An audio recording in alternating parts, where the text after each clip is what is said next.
जनजाति के छात्रों के लिए छात्रावास और स्कॉलरशिप की व्यवस्था की। कोई विदेश में पढ़ने के लिए जाना चाहता है तो बाबा साहब का यह भवन उनके लिए उनका मार्ग प्रशस्त करेगा। बाबा साहब ने 1956 में नागपुर में जहां दीक्षा ली थी, वहां पर बाबा साहब का कोई स्मारक नहीं था। प्रधानमंत्री मोदी जी ने वहां भव्य स्मारक बनवाया और चैत्य भूमि मुंबई की यह प्रधानमंत्री मोदी जी के कारण महाराष्ट्र में बन पाया। यानी ये पंच तीर्थ बाबा साहब के नाम पर अगर किसी ने बनाए हैं तो मोदी जी ने बनाए हैं या भारतीय जनता पार्टी ने बनाए हैं। इनमें न कांग्रेस का योगदान है, न समाजवादी पार्टी का योगदान है, न आरजेडी का योगदान है, न किसी अन्य दल का योगदान है। इनमें से किसी का योगदान नहीं। यह काम हुआ है भारतीय जनता पार्टी की सरकार के समय। और यही नहीं, 26 नवंबर 1949 को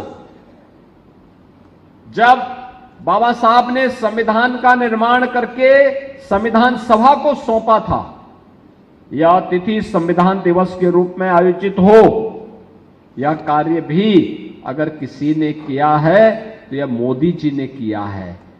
26 नवंबर की तिथि 2015 से लगातार संविधान दिवस के रूप में मनाई जाती है पूरे देश के अंदर। बहनों और भाइयों,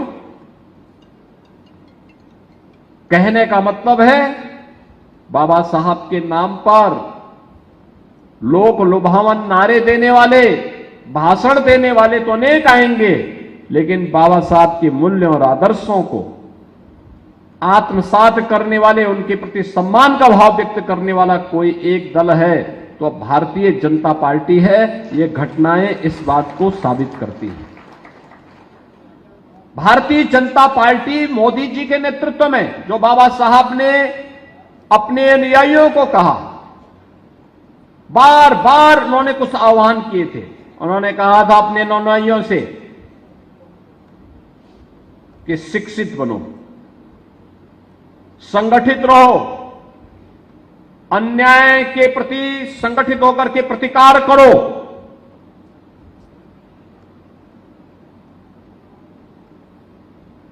जब हैदराबाद के निजाम ने वहां पर अत्याचार करना प्रारंभ किया तो बाबा साहब ने हैदराबाद के हिंदुओं को और खासतौर पर अनुसूचित जाति से जुड़े हुए लोगों को एक पत्र लिखा। उन्होंने कहा कि देखो, कुछ भी हो,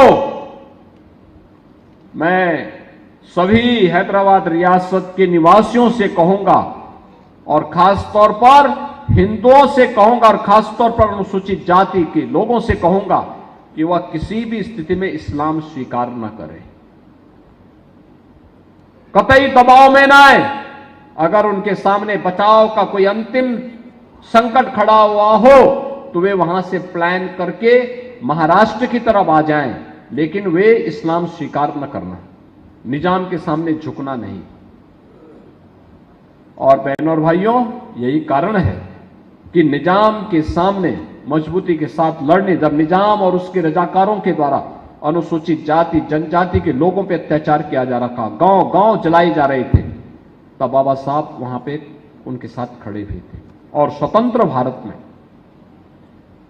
लौह पुरुष सरदार वल्लभ भाई पटेल, लौह पुरुष सरदार वल्लभ भाई पटेल ने निजाम से हैदराबाद को मुक्ति दिलाई थी और वहां के नागरिकों को सम्मान दिलाने का काम किया था। बहनों और भाइयों, ये बातें हमें इस बात को बताती हैं कि उन्होंने शिक्षित बनने के लिए जो कहा, संगठित होकर के कार्य करने का जो आह्वान बाबा साहब ने किया था, दबे कुचले लोगों की आवाज को आवाज देने का जो आह्वान बाबा साहब ने किया था, यही तो कार्य पिछले 10 वर्ष से मोदी जी के नेतृत्व की भारतीय जनता पार्टी की सरकार कर रही है। याद करिए, 2014 के पहले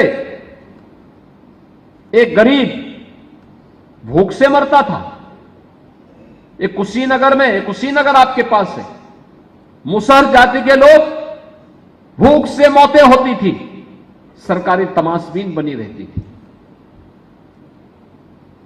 किसान आत्महत्या करता था, महिलाएं और व्यापारी सुरक्षित नहीं थे, जमीन का पट्टा गरीबों को नहीं मिल पाता था। याद करिए, प्रधानमंत्री स्वामित्व योजना में प्रधानमंत्री मोदी जी ने जहां पे जिस व्यक्ति का मकान है वहीं पे उसको जमीन का पट्टा भी वो उसी के नाम पर होगा।